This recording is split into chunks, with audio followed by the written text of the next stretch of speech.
Dr. Mohit. I'm Dr. Selim. I'm from IDCR, and with me, my team is Dr. Mona Lisa and Dr. Rashid, Dr. Salehin, and also on IT, Dr. Jafrin and Dr. Nobi. So I welcome you all to this second scientific session. And after a successful first day, we are in day 2 now. I have presentations which are linked with zoonotic disease, or perhaps you can call it One Health disease.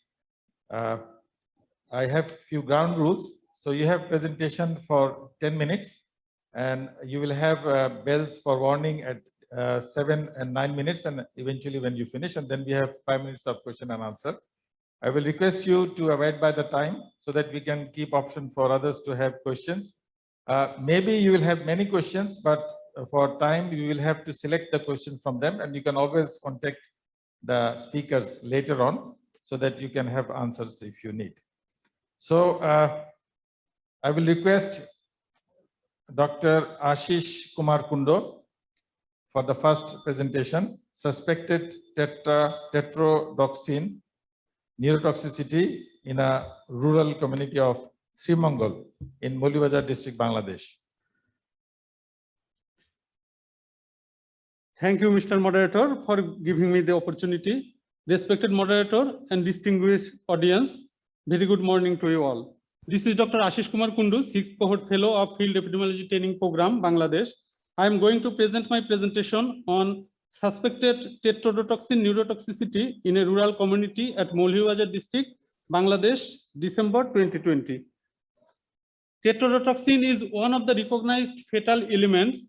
TTX is a potent neurotoxin for human and oral lethal dose 1 to 2 milligram. Toxicity depends upon seasonal variation. In Japan, 50 deaths occur yearly due to TTX poisoning. Tetrodotoxin found in the members of the family Tetrodontidae, usually in seafood such as pufferfish and blue ring octopus. Pufferfish contains tetrodotoxin mostly in skin, liver, and gonads. 20 species of pufferfish are available in Bangladesh, of which 2 are freshwater puffer and the rest are marine puffer. So far, there were 9 outbreaks of pufferfish or TTX poisoning that happened in Bangladesh from 1988 to 2016, involving 300 people as victims with a death of total 52, that is 17%. In TTX poisoning, onset of symptoms occur immediately. Most common clinical features include oral paresthesia, which may progress to include the arms and legs, cranial nerve dysfunction, weakness, which may progress to paralysis, nausea, or vomiting. Death occurs within 4 to 6 hours, typically from respiratory muscle paralysis. The event was notified by print media on 24th December 2020, and IDCR formed an outbreak investigation team on the same day. Outbreak investigation team consisting 3 FETPB fellows and 1 empty lab. On 25th December, outbreak investigation team of IDCR moved towards Maulibajar. Objective of the investigation is to confirm the existence of our outbreak and identify the causes of reported deaths in North Bharaura, Srimangal, Maulibajar. Methods.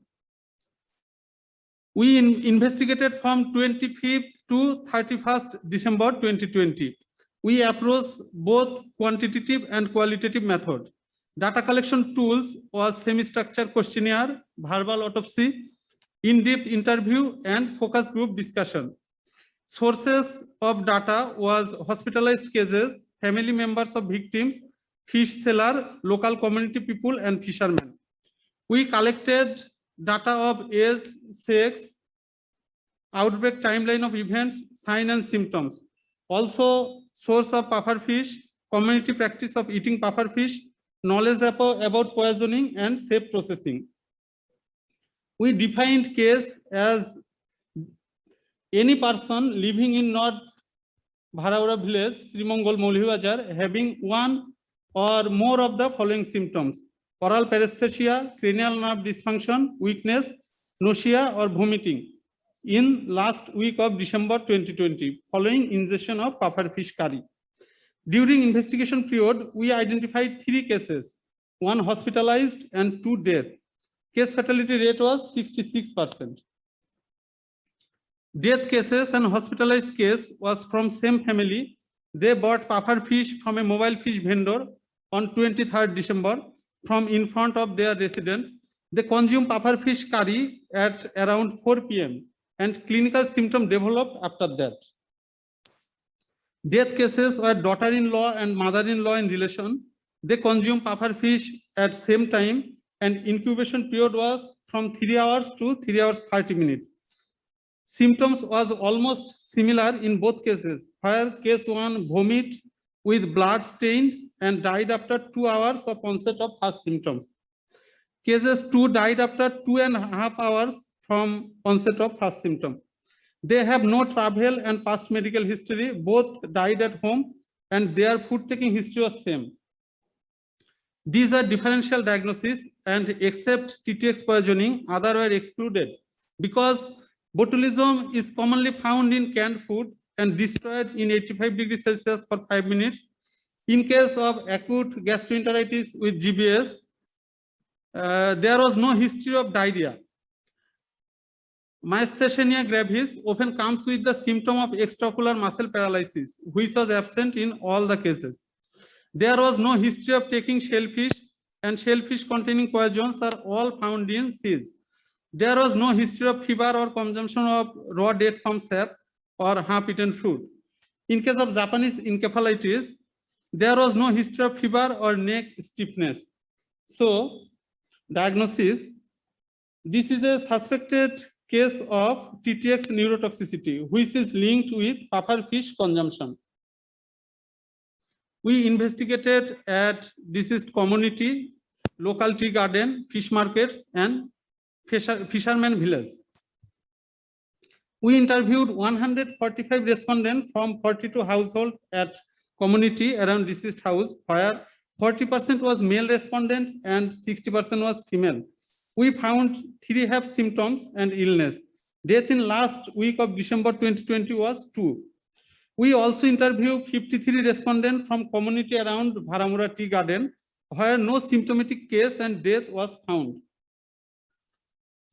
Table shows distribution of presence of knowledge about poisoning of puffer fish among 145 respondents from deceased community of Srimangal. 77% respondent does not know about poisonous property of puffer fish. This table showing distribution of presence of knowledge about safe processing of puffer fish before cooking among respondents from deceased community of Srimangal.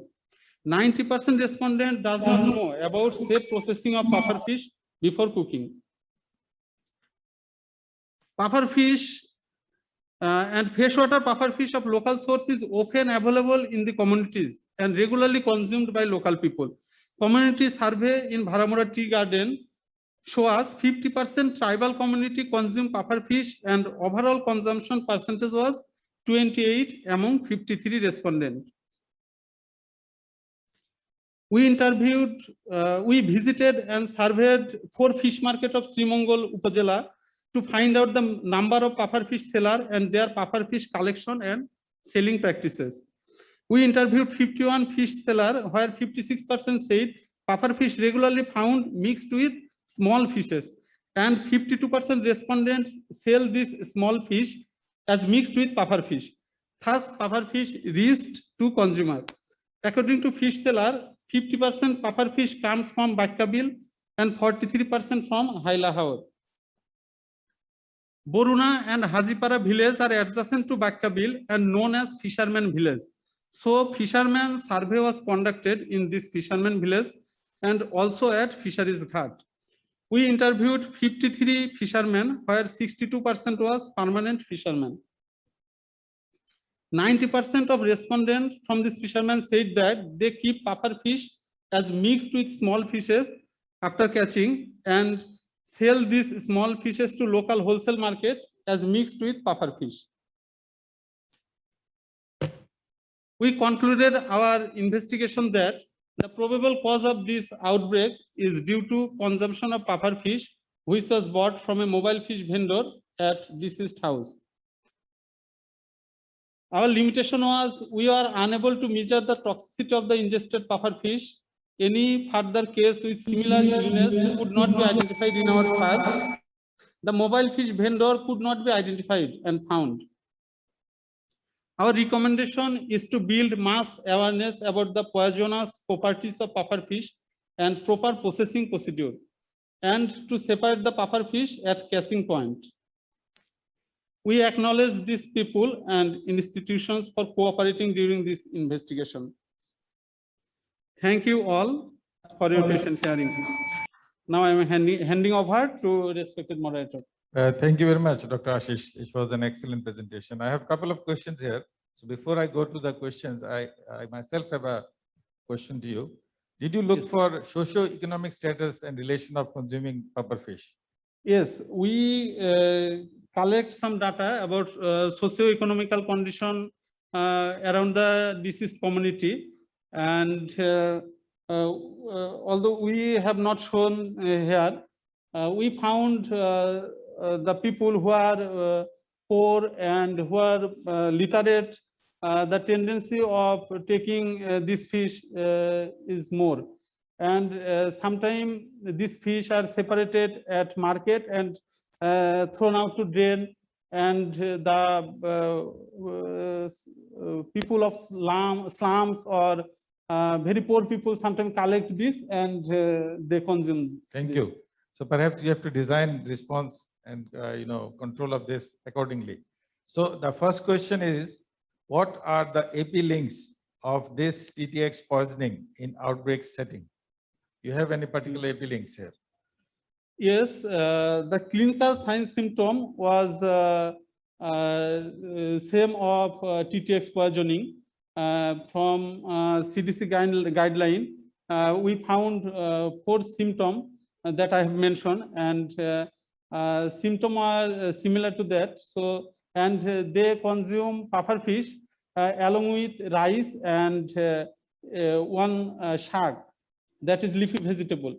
So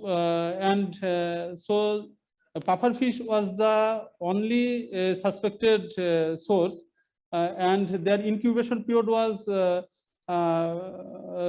hours to 3 hours 30 minutes, which also support to establish an EP link.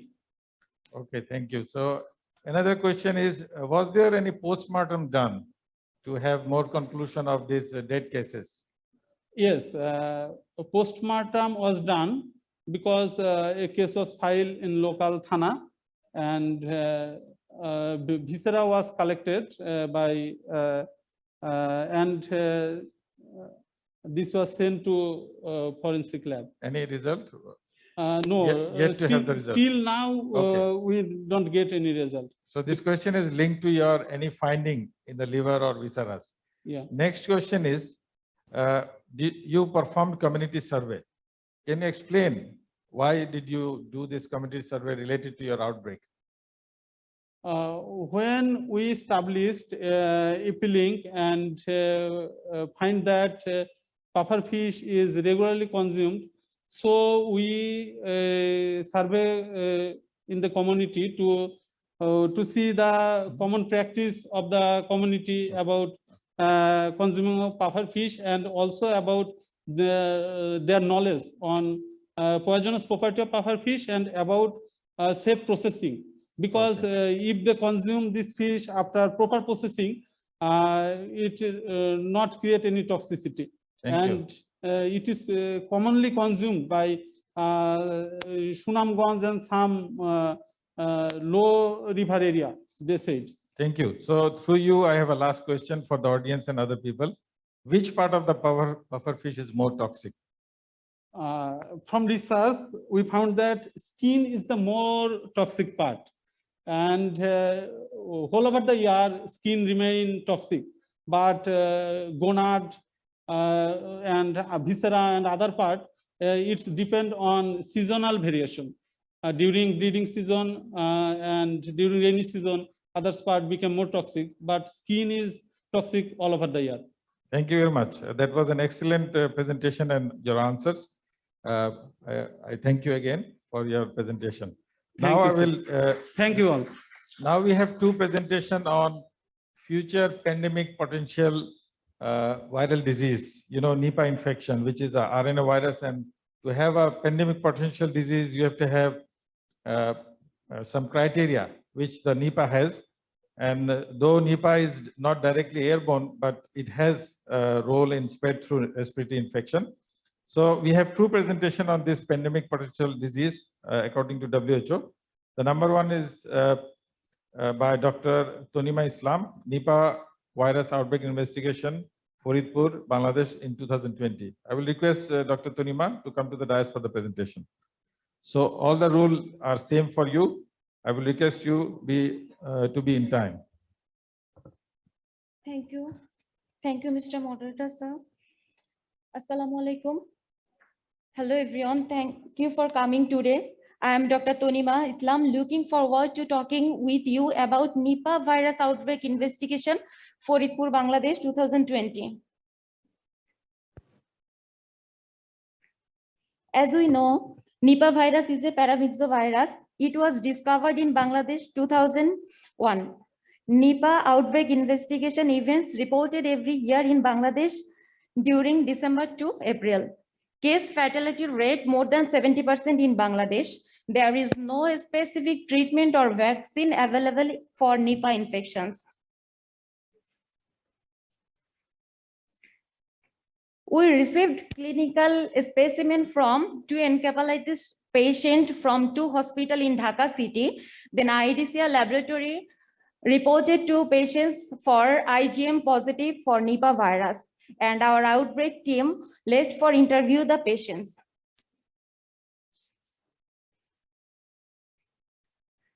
Our objective of the outbreak investigation was to find out the complete clinical and exposure history of the reported encephalitis patient and to identify the source of outbreak.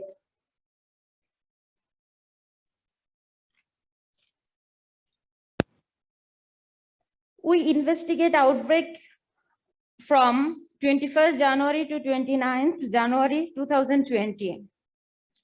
We conducted a descriptive epidemiological and anthropological study. An descriptive and epidemiological investigation conducted among confirmed, suspected, probable case with contact and exposure through interviewing using questionnaire. An anthropological survey and verbal autopsy also done. RT-PCR used for detection of Nipah virus, identification and clinical feature of Nipah virus was characterized. We have some operational definition for investigation conducted. We said some definition like suspected case definition. It was any person of irrespective age and sex had acute onset of fever with any of following symptom: alteration of mental status, new onset of seizure, any other neurological deficit, loose motion or respiratory distress. We also have probable case definition. It was a person who meets the suspected case definition with history of consumption, raw death pump swab, with or without history of contact with confirmed case. Our confirmed case definition was a suspected or probable cases with laboratory confirmation of Nipah virus infection, either by IgM antibody against Nipah virus or ELISA in serum.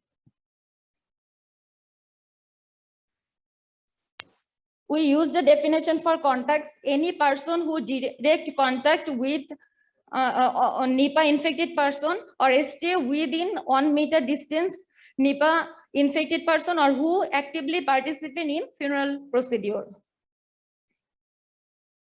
We got 5 confirmed cases and summary of findings: 5 confirmed Nipah cases. Source of infection: direct consumption of raw dead pump juice before illness. Incubation period was 2 to 5 days. RT-PCR positive for all cases. Case fatality was 80%. So 1 hour survived. And hospitalization 100% cases. Sign symptom found among 5 confirmed cases: 100% fever, convulsion for 80%, respiratory distress for 80%, and lower limb weakness for 60%.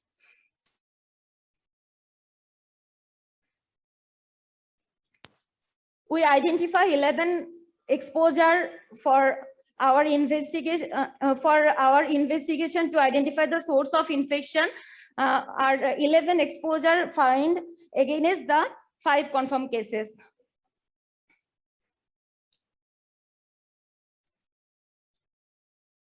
Our part of our anthropological study, we found a bat roast around 6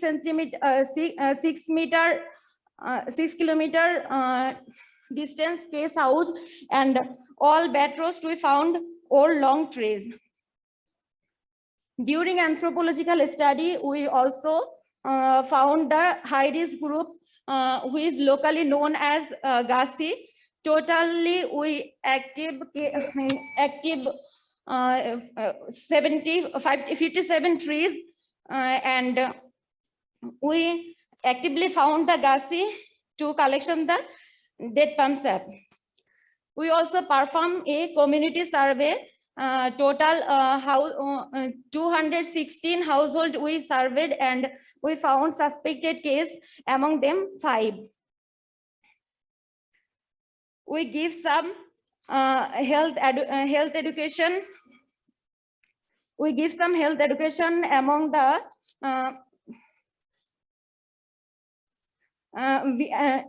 village people to make the awareness. We tell them about the stop intake road at pump sap. Also, take some protective measure during to attend the confirmed patient. Should isolate and restricted the visitor. Infected person should admitted in hospital. Wash the hand and cloth with detergent with the patient, and all healthcare provider inform about the infection prevention control. We also taking some control measure during a hospital. Disinfection and fumigation the cabin and hospital. Follow-up taken for contact and exposure. For next 21 days, the outbreak investigation team was initiated active surveillance for early detection of any suspected case in Faridpur district, and will be continue for next 4 months. And we also continue the follow-up and monitoring, and we did not get any patient next 4 months. We initiated a new 15-bedded isolated ward in Faridpur Medical Hospital and developed community awareness. In conclusion, we found that direct consumption of product pump sap was the primary source of infection, and no person-to-person transmission here. And we conduct a case control study. We recommended a case conduct study to find out the factor taking road at pump sap. Thank you for patience hearing. Thank you all. Thank you very much. Dr. Tanima is also a great FETP fellow. So you have many questions, but I will limit it due to time. There's a question: how do you diagnose Nipah virus? Perhaps this is for the lab, but can you answer this? We diagnose Nipah virus actually correlate with clinical sign symptom and laboratory investigation. Early sign symptom developed like fever, fever, headache, vomiting, malaise, and late sign symptom develop respiratory distress, convulsion, coma, other thing. And we perform laboratory test in 2 stages. Early stage we perform real-time polymerase chain reaction, RT-PCR for throat swab, nasal swab, cerebrospinal fluid, urine, and blood. And late we used test for antibody is conducted by ELISA method. Thank you. And I will take one question also here from here. Any risk factor variance among the survived and the dead? Any difference? Those who survived and those who died? Risk factors difference? Actually, we found that young age patients are survived. We got total 5 cases about, and last 14 years of Nipah study in Bangladesh, we got that elderly patients are more vulnerable to death, and child or young patients are more than less Varna level 2 death. Thank you. Thank you very much for your presentation. Now I will request another FETP Great Fellow, that is Dr. Subroto Malakar. Thank you, moderator. Thank you all. His presentation is also on Nipah, and you already know that due to population density and travel, Nipah is a risk from Malaysia to India in this region, and that is why WHO has put it on for a pending potential disease list. So Dr. Subroto will talk about an outbreak investigation of Nipah virus encephalitis in Faridpur and Rajbari district, South Central Bangladesh in 2021. That means it's a very recent one. He has two parts. One is his presentation, and he will show a 30 seconds film on this Nipah virus. Please bear with me so that you can have a very good informative speaker here. Thank you, Dr. Subroto.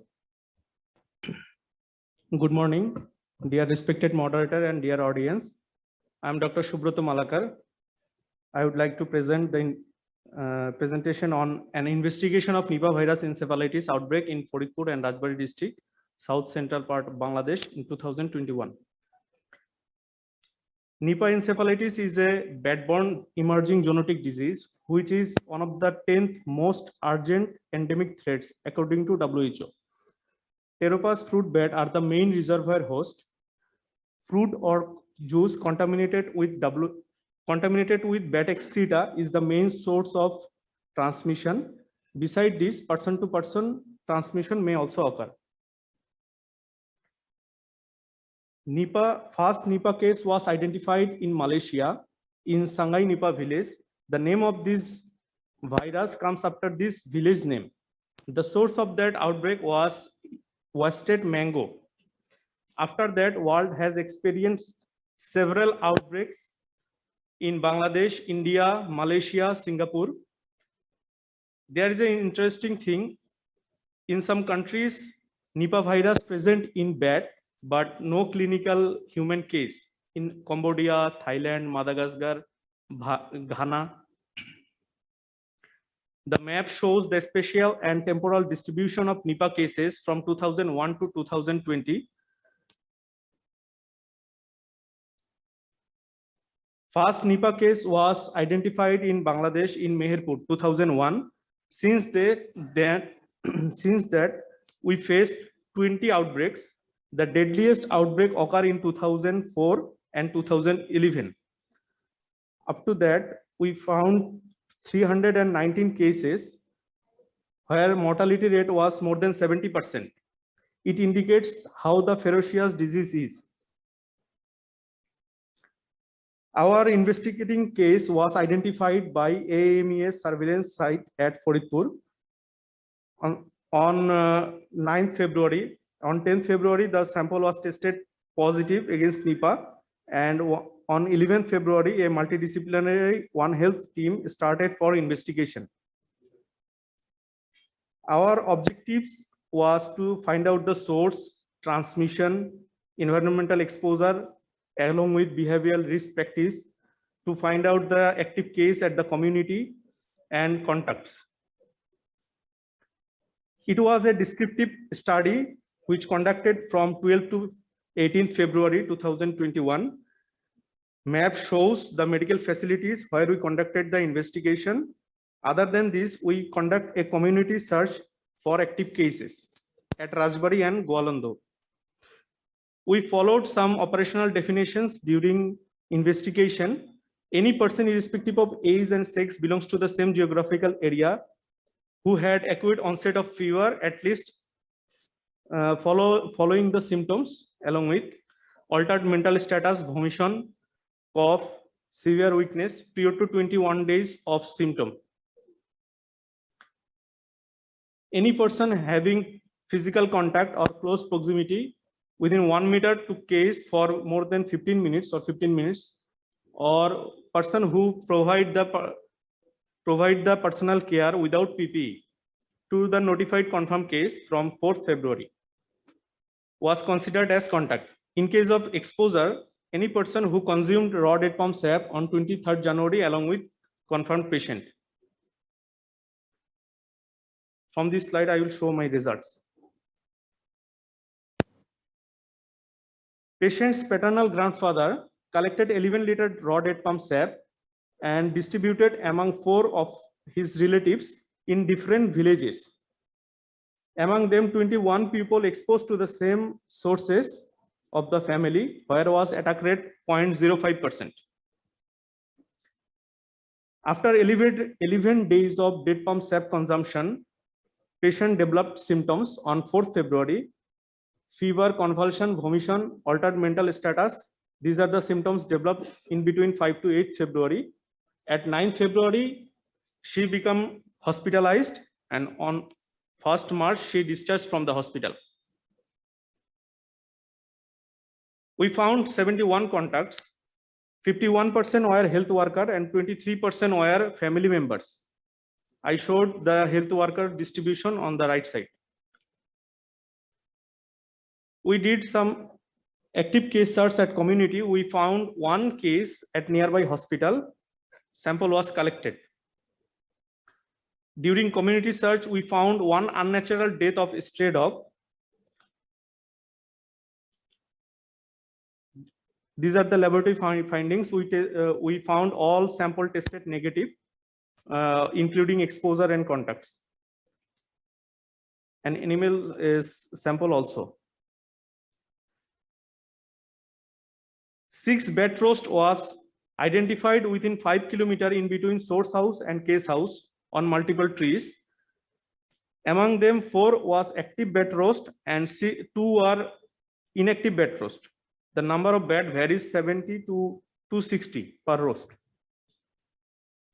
In this slide, I tried to show the significant number of nursing tree in Madhuria, which is the source village, compared to the adjacent village, Rasulpur, Circuit House, Binodpur.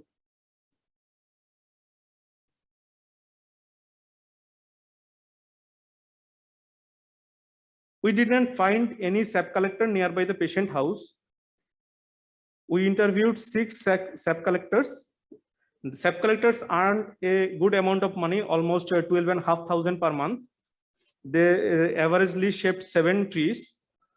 During interview, they claimed 33% Gasi sap collector claimed that they use protection over their collecting pot, whereas 34% sap collectors know that this raw date palm sap consumption can spread disease. We conduct 3 informal group discussion, and we find that 47% of young adult during RDPS consumption, they used that as a winter festive celebration. In case of older, they consume raw date palm sap for cherishing their traditional custom. Actually, they are in that place during winter season. They keep pitha into raw sap, and after overnight, it becomes soft and they consume it. Patient regained consciousness and discharged on 36th day of exposure. We have a plan for further follow-up. At 42 days of hospital outcome, we will collect the blood sample for IgG testing. Though we have conducted the investigation in 2 villages, case village and source village, the results might not be the representative for whole country, and long-term follow-up is still not finished yet. In conclusion, the investigation suggests raw date palm sap consumption with bat excreta possibly the source of Nipah virus infection, and traditional practice is working as a strong motivator than the risk perception about consuming raw date juice. We have 2 recommendations. We can conduct a further qualitative study on raw date palm sap consumption in this area, and a mass campaign we can conduct during winter season. I would like to show my gratitude to this institution for helping me to conduct the investigation on Nipah case. Thank you. Before Before finishing my presentation, I would like to show 30 seconds video.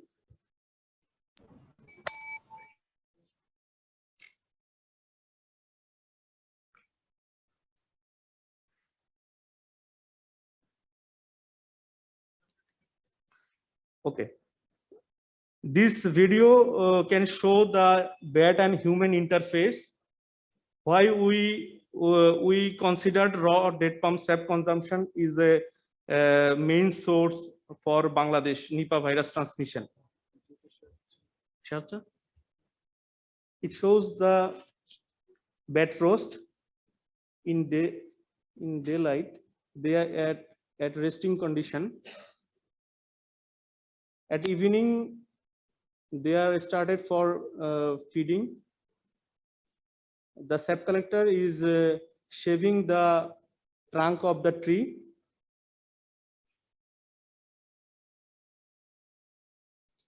The bat is licking the sap at night.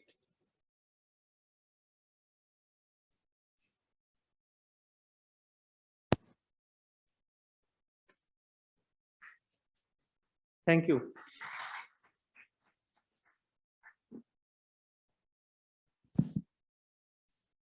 Thank you, Dr. Subrata Malakar. I am talking on behalf of my moderator with his permission. It was a really very rich information related presentation, and your presentation was excellent. Nipah has been always in the center of our attraction, not only for the public health experts, but also for the general population also. We have lots of questions, but due to time constraint, we will take few of them. The number one question is for you. You mentioned case identified by Nipah surveillance. Your case definition was according to Nipah surveillance. So the audience wants to know how Nipah surveillance operate in Bangladesh. Can you enlighten us in a short, in a summary, how it works? Thank you, ma'am. Actually, there is 8 dedicated Nipah surveillance site operating in Bangladesh in 8 divisions other than Dhaka. Instead of Dhaka, there is Faridpur. All in divisional districts, Rajshahi, Rangpur, Sylhet, Mymensingh, Faridpur. Beside these 8 active surveillance sites, we have 2 passive surveillance sites in Tangail and in Rajbari. There are some staff of surveillance site and surveillance doctor also. They follow the case definition of surveillance site. If any case meet up the surveillance case definition, they pick up the samples and send it to the IDCR and ICDDRB. Thank you. And another question, what is the difference between inactive and non-nursing tree? Thank you, ma'am. Actually, can I show? I think you answered it because we have very limited time. Okay. In case of inactive tree, the tree never ever shaped before. But in case of non-nursing tree, it has been shaped previously, but not functioning that in current year. That means the tree given sap in previous year, but not cultivating this year, is non-nursing tree. Okay, thank you. I think we are running behind the time. So I'll request our moderator, sir, to close this session and say something about this. Thank you very much, Dr. Mona Lisa. It was a great honor for us to hear from these 3 distinguished presenters. So I want everybody to give them a big hand so we can clap for them. Thank you. Thank you to all. So since we have a plenary session right now, so I will not take much time. We are just on time for the plenary session. I thank you all, my team, and all the people behind this successful scientific session too. Thank you very much. Bye.